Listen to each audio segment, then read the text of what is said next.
안녕하세요. 세상 돌아보기입니다. 오늘은 우리말을 통해서 우리 스스로에 대해 알아보는 시간 가져보겠습니다. 음, 보면은 이제 발굴되는 유물이나 유적을 통해서 과거의 사람들이 이렇게 생각하고 이런 부분에 대해서는 이런 이제 생활 습관을 가졌구나. 우리와는 좀 다르네. 이런 생각을 할 때가 곧잘 있지 않겠습니까? 단지 유형의 그런 유적이나 유물뿐만이 아니라 무형의 그리고 현재 우리가 사용하는 말을 통해서도 그런 흔적들이 남아 있습니다. 과거의 사람들이 지금의 우리와는 조금 다르게 생각하고 있었구나. 오늘은 이제 세 가지 사례를 통해서 거기에 대해서 알아보도록 하겠습니다. 자, 그 첫 번째는 오른손 왼손입니다. 왼손잡이에 대한 편견은 세계적인 것입니다. 네. 세계적으로 왼손잡이가 10% 정도 된다고 해요. 그런데 그 세계적인 편견이 있기 때문에 실제 왼손잡이의 성향을 가지고 태어나는 사람은 10%보다는 많겠죠. 우리나라는 4%라고 합니다. 6%만큼 우리가 더 스트레스를 받고 있는 거죠. 네, 그렇게 보면 맞을 것 같아요. 특히 뭐 인도 같은 경우가 지금도 저희가 쉽게 알 수 있는 극단적인 사례인데 거기는 손을 밥으로 먹지 않습니까? 이렇게 조물조물해서 비벼서 그래서 오른손으로 밥을 먹고요. 화장실 갔으면 왼손으로 뭐랄까 비대식으로 처리를 합니다. 그러니 그 왼손으로 아이를 만진다거나 소중한 존재 밥을 만진다거나 하는 용납이 안 되는 거죠. 그 극단적인 사례인 것 같고 과거로 올라가면 어느 문화권이거나 좀 비슷한 경험을 했지 않았을까 싶습니다. 그리고 이제 아까 퍼센티지 말씀도 드렸지만 왼손잡이가 퍼센티지가 적습니다. 그러니까 소수자죠. 그 마이너리티고 거기에 대한 이제 서름이 있었던 거죠. 전 세계적으로. 네. 지금도 보면 악수할 때 대부분 오른손을 내밀지 않습니까? 아마 왼손잡이도 오른손 내밀 거예요. 네. 그게 소수자의 서름이죠. 여러분도 생각해 보십시오. 왼손으로 악수를 한다고 생각해 보십시오. 많이 어색하고 불편하겠죠. 네. 네. 그런데 왼손잡이는 그게 적응을 해야 되는 것이죠. 네, 그런 게 있고 또 실용적인 수준에서 보면은 물건을 주고 받을 때 오른손으로 건네는데 그걸 왼손으로 받는다고 생각해 보세요. 손길이 부딪힐 가능성이 많습니다. 짝이 안 맞으니까. 네, 이제 그런 부분들이 있습니다. 그래서 제가 생각하기에는 자연스럽게 왼손잡이에 대한 편견이 생겼던 것 같고요. 그 편견을 우리의 조상들은, 우리 민족은, 우리 한반도에 살았던 사람들은 어떻게 말로써 해석을 했느냐 보면은 우리는 오른손이라고 불렀습니다. 옳다의 오른이죠.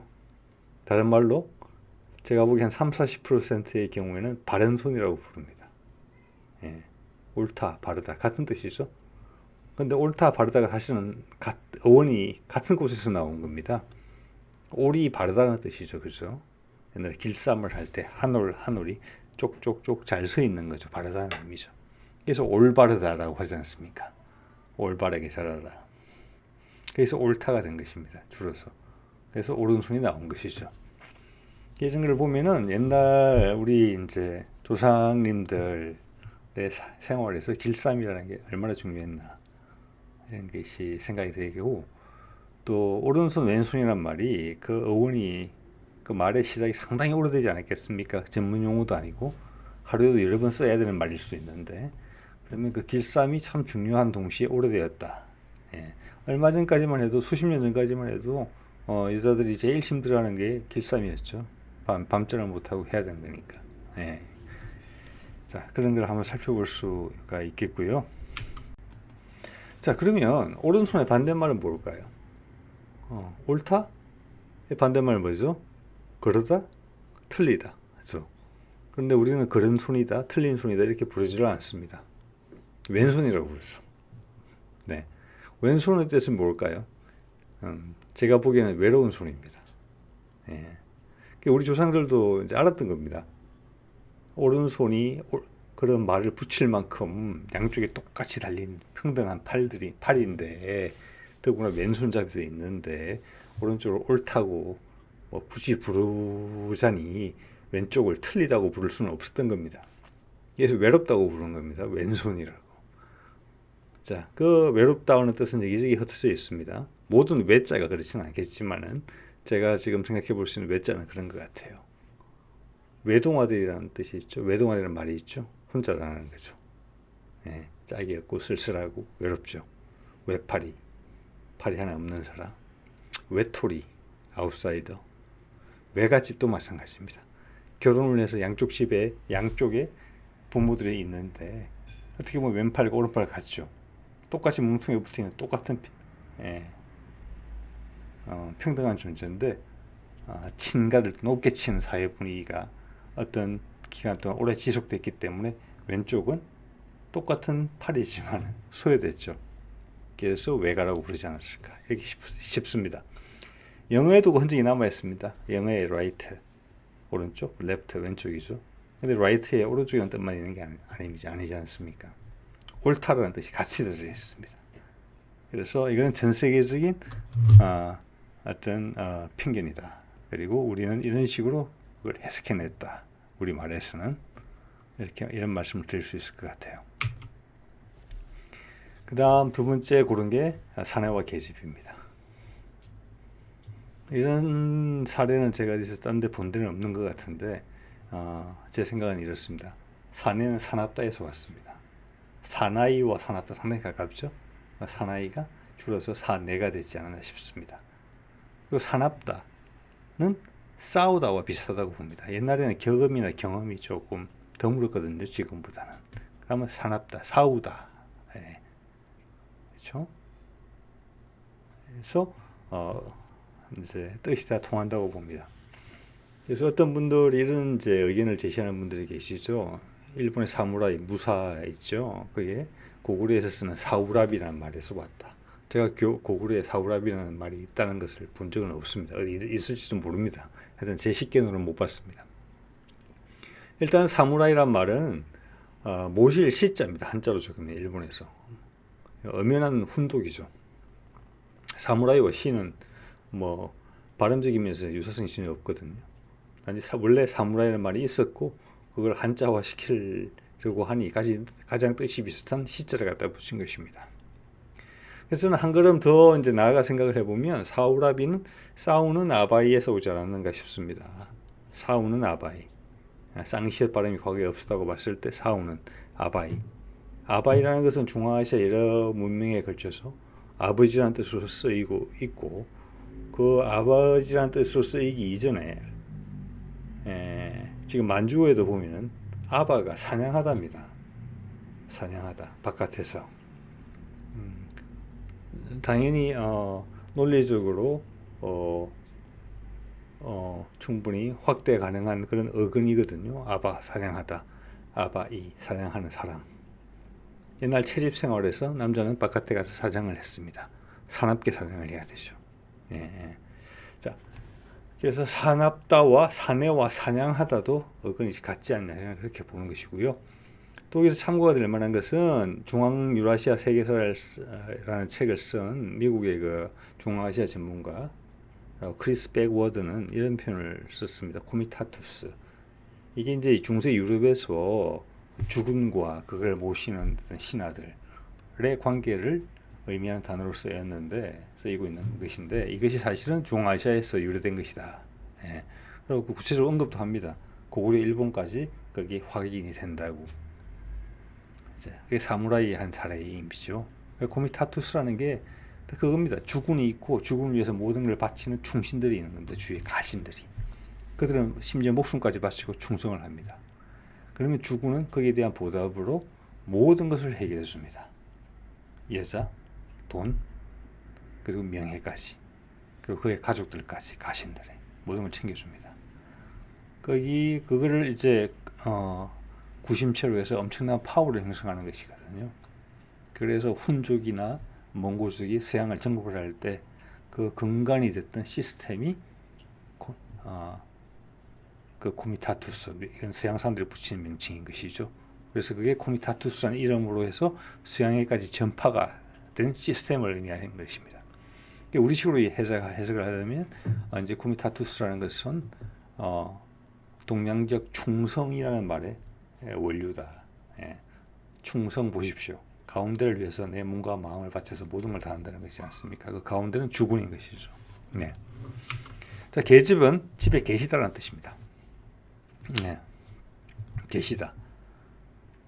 자, 사내는 바깥에서 사냥하려고 계집은 집에 머물면서 살림을 한다는 겁니다. 계집이다. 계시다. 현재는 존대어로 쓰고 있는데 과거에는 그게 계다였는지 아니면 다른 어떤 표현으로 썼는지는 잘 모르겠어요. 지금 남아있는 흔적은 제가 알기로는 계시다 정도밖에 없는 것 같아요. 이 한자 쪽으로 가보면 조금 더 의미를 연상해 볼 수가 있습니다. 제가 이 적었는데요. 한자로 계류하다라는 게 있죠. 예, 묶어서 머물게 한다. 계류장이라고 하면은 배들을 묶어서 떠다니지 못하게 하는 곳이죠. 계류. 묶을 개미가 묶을 개고 계약할 때 계자를 보면은 이게 매일 계자입니다. 뜻이 그렇죠. 근데 발음은 개입니다. 그래서 갑자기 이제 우리말 이야기하다가 한자를 왜 이야기하느냐 이렇게 생각하시는 분이 계실 수 있는데 저는 그렇지 않다고 보고요. 말이 있었고 그다음 글이 생긴 겁니다. 그래서 글이 생기기 이전에 동양 그 당시 동부가 동아시아를 주도하는 어떤 세력들이 있었을 것입니다. 그래서 그들이 쓰는 말이 다른 주변의 사람들한테 받아들여지던 그 시기에 쓰였던 단어들에 대한 얘기고 우리의 조상들이 그 자리에 있었을 가능성이 높다는 것이 이런 간접적인 증거로 나오고 있지 않습니까? 자, 그게 각골 문자화된 것이고 중국 사람들이 체계화해서 현재 한자가 된 것이니까요. 그래서 그 단어와 현재 우리말의 한자의 참 발음과 현재 우리말의 발음이 현재 중국어의 발음보다 더 친연성이 있다. 더 설명이 잘 된다. 당시 말에. 이런 사례들은 뭐 많습니다. 이런 건 뭐 따로 동영상을 만들어야 되는 긴 이야기이기도 하고요. 어쨌거나 계류나 계약에서 보는 그 계자가 흔적의 일환일 수도 있다. 계시다에 집에 묶여 있는 사람이다. 집에 매여 있는 사람이다. 이렇게 해석이 되기 때문에 제가 가설로서 한번 드려보는 말씀입니다. 그다음 마지막으로 아들, 딸에 대해서 볼게요. 아들에 대해서는 이제 저희가 학창 시절에 국어 시간에서 배운 것 같아요. 아해, 뭐 아이가 됐고 그다음 복수형인 어미인 아이들이 붙어서 아이들. 그런데 이제 그게 복수형은 의미는 사라지고 아들, 딸을 구분하는 아들로 굳어진 이제 이게 일반적인 생각인 것 같아요. 그래서 이 아해에 대해서 어떻게 보면 고어인데 해석을 해보면 제가 이전 동영상 중에서 조선을 옛날에 이두시고 읽어서 아시였을 것이다. 그래서 아사달의 아사가 이 앗에서 왔다. 달은 당연히 땅이고요. 그런 이제 의견을 제시한 적이 있습니다. 그럼 앗도 태양이고 해도 태양입니다. 이건 히다에서 왔다고 봅니다. 예. 그래서 태양은 해라는 단어는 여기에 원래 터줏대감 노릇을 했던 지역 주민들이 썼던 말이고 앗은 중앙아시아 쪽에서 전해져 온 그런 단어가 아닌가. 같은 뜻을 가진 두 단어가 같이 머물렀다. 아이라는 명칭에서 아이라는 단어에서 그만큼 아이는 해와 해다. 강조죠. 이렇게 볼 수도 있겠고 또는 그냥 앗의 이라고 볼 수도 있을 것 같아요. 그렇게 볼 수도 있겠지만 어쨌거나 두 단어는 태양이라는 단어에서 왔다. 아이라는 것이 그만큼 소중한 존재다라는 거죠. 충분히 이해될 수 있는 설명이고요. 이 앗은 나중에 이제 알로 바뀌었다. 그래서 우리는 알짜배기, 뭐 기말지 등등, 알맹이 등등으로 살아남았고 제가 뭐 이전 동영상에서 말씀드렸지만 알이랑의 알도 여기서 왔다. 태양이라는 뜻에서 이런 말씀 드린 바가 있죠. 그렇지만 저는 이제 앗해라는 주장에 조금 더 무게를 실어보는 것이 왜냐하면 좀 경상도 방언에 보면 다른 지역 방언에서는 어떻게 읽는지는 잘 모르겠습니다. 근데 제 어린 기억을 봤을 때 형을 희야라고 불렀거든요. 경북 지방에서는. 그리고 서부 경남에서는 시야라고 읽었어요. 시야라고 말을 했습니다. 이게 형입니다. 형. 그래서 제가 봤을 때 형이라는 단어는 해에서 왔지 않느냐 이렇게 봐지는 것이죠. 한자가 아니라 현재는 한자의 모습을 가지고 있지만 앞에 말씀드린 계시다의 계와 같은 이제 사례라고 보시면 될 것 같습니다. 이건 하나의 의견이고죠. 그다음 딸은 시기적으로 가장 늦게 등장한 게 아닌가 싶습니다. 앞에 오늘 언급됐던 모든 단어들을 통틀어서. 왜냐하면 딸은 따르다에서 왔다고 보는 게 제 의견이거든요. 따라가는 존재. 데리고 가고 부모들의 말에 의해서 누구를 따라가야 되는 존재. 조선시대 우리가 지금도 사극에서 많이 보고 옛날 이야기도 많이 등장하는 표현이죠. 그런데 이게 이제 왜 시기적으로 늦게 등장했냐고 생각하냐면 여러분 마고 여왕의 설화도 아시겠지만 그게 우리 민족의 기원 설화의 한 부분 하나라고도 볼 수 있는 내용이거든요. 또 그렇게 오래된 기원 설화를 가진 민족도 별로 없습니다. 태고로부터 우리는 현재까지 이야기를 스토리텔링을 다 가지고 있는 그런 민족입니다. 그래서 거기서 등장하지만 고대로 가면은 지도자들이 여성입니다. 그렇기 때문에 딸이란 단어가 고대에서부터 만들어진 단어가 아니라는 것이죠.